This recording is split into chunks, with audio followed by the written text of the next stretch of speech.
Fever had their most disappointing loss of the season, and a lot of it was on Caitlin Clark. The game against the Golden State Valkyries, I just felt the Fever were flat, a tough schedule game. The Valkyries played harder. It happens. You move on. But against the Aces, they let another one get away where they had a big lead, and it was sloppy play that let it happen, a lack of execution. Caitlin Clark struggled from the floor. That's going to happen. She's in the midst of a shooting slump. But she was playmaking before then, getting the team going. Aaliyah Boston was feasting, and it all fell apart in the second half. Clark made some really sloppy plays down the stretch, consecutive turnovers when the game was tied and the game got away. And look, when you're the superstar, the finger gets pointed at you often, sometimes undeservedly so. In this case, it's not all on Caitlin Clark, of course, but with great power comes great responsibility, and she was more responsible for the Fever loss than anyone else. You could see it on her face after the game as well, because it was those turnovers. I don't care how many turnovers Caitlin Clark has, to be honest. I don't care.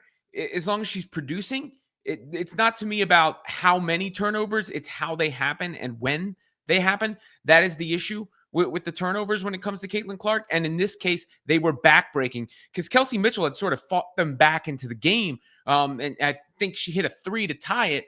And then Clark got her pocket picked by Chelsea Gray and kind of gave the ball away. That led to a Jackie Young and one. And the Fever were never able to recover from that point.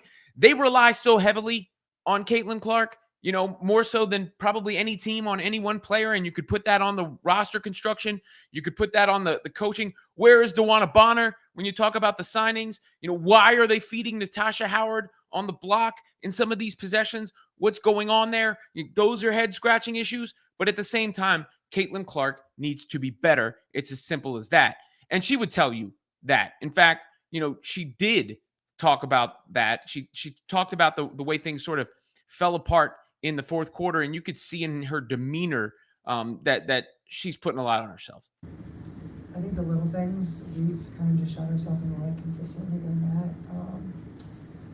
We turn the ball over, we foul a lot. Those are just easy points for them. I don't know how many points they had at the free throw line tonight, but I think they had 18 off of our turnovers, and that mostly falls on me. That falls on me as our point guard. I think I have to really get us into stuff, especially in the fourth quarter. We didn't do a good job taking care of the ball. I didn't. So I think just starts with me and just getting better at that. And I feel like we're really close to being really good. And I think that's what's kind of been frustrating about these few losses. And I think for us today, I think this is much different than the Golden State loss. I think Golden State, we just got straight up outplayed and out hustled. Tonight we did things really well for a good portion of the game. I thought we executed our scout in the ways that we wanted to, and down the stretch we just really couldn't find a way to get it done. So look, she's right too, and that's exactly the way I felt. I thought they were going to run the Aces off the floor. I thought overall and I still think overall the Fever have been a better team than their record shows. It's just these lapses. That's back-to-back games where they had double-digit leads that they gave away. And what scares me a little bit about that is they now have a bunch of games coming up in a short period of time, including at Seattle. That at Seattle one on Tuesday night is going to be rough. But the schedule does lighten up a lot right after that. They've got the Sparks a couple times, the Wings, the Aces again, the Valkyries again. So there is a chance for the Fever to get healthy here. It is indeed just one game. So, I can sit here and tell you that's the worst loss of the season, and I believe that. At the same time, I can also tell you that I put it on Caitlin Clark more so than anybody, but it was one game. And there are more games to be played. And I'm with the messaging that came out about the shooting and Clark's shot. This was Clark on it herself first, Morrow Sports Company with the press conference. Feeling off at all from careers or anything? There's going to be stretches that are really good. There's going to be stretches that aren't as good. And obviously it's frustrating. You want them to go in. And even tonight I felt like there was a few that felt really good off my hand and you just didn't go down. And, even the mid-range jump shot to start the fourth quarter and the three to start the fourth quarter, they both felt good off my hand. So it's just frustrating. And I think for the challenge for myself going forward is just, continue to pour into every other aspect of the game, and I can continue to have an impact in, all those other areas. I thought I got to the rim well. It was just, certainly a tough shooting night, and, you got to find a way to continue to shoot and remain confident in myself because I know I put the time in. But for me, I don't feel like it's anything that's off necessarily. But yeah, it'd be nice. I don't really get concerned about shots going in or not. I think that's an over analyzed thing. Sometimes they go down, sometimes they don't. Law of averages tend to play out, right? Like you'll regress to the mean one way or the other. And Caitlin came out in that Liberty game, was hitting bombs from everywhere, all in this, and since then really has struggled a bit. I do expect that to get right. So does her head coach, Stephanie White. This is what White had to say about that, courtesy of Chloe Peterson. I think the biggest thing is what we have to do as a staff to get her better looks, like higher quality looks. Every game plan is going to be to make her score inside the three-point line, right? And the different ways that they're going to do that. Physicality, coverage, showing bodies, all the different things. And, we have to do a better job of getting her higher quality looks. I'm not worried about Caitlin's shot.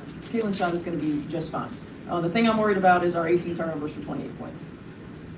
Which was also related to Caitlin Clark, of course, which I talked about at the beginning. That was, something that stood out to me. The just inexplicable nature of the turnovers. Stephanie White's going to catch some heat, of course, because the team is not performing to the levels that we would expect. She was asked about playing Bree Turner instead of Damiris Dantas in this one. That was another bit of the post-game press conference. Here's what she said about that specific little note. In play today, was that just trying to get Bree Turner assimilated before DD leaves for America? No, it was more of a matchup thing.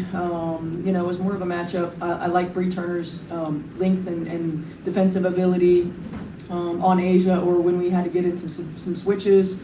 It's always kind of a tough decision sometimes. The offense that DD can give us with this matchup.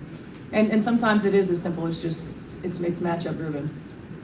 So maybe that's the truth. I also was wondering if because Dantas is stepping away, that they wanted to get a look at Turner. I still don't know what's going on with Bonner, so I need all that information before I think about the possible roster decisions that the team may or may not make. Michaela Timpson still can't get off the bench. Sophie Cunningham struggled in this one, 0 for 2 from 3, 0 for 3 from the field. Sydney Colson struggled as well in her minutes. Bree Turner, you see why she doesn't play in the 6 minutes of action she got. Lexi Hill did what she does. Aaliyah Boston did what she's done all season. I thought Kelsey Mitchell really got them back in the game. And I thought Caitlin Clark was playmaking her tail off in the first half of the game.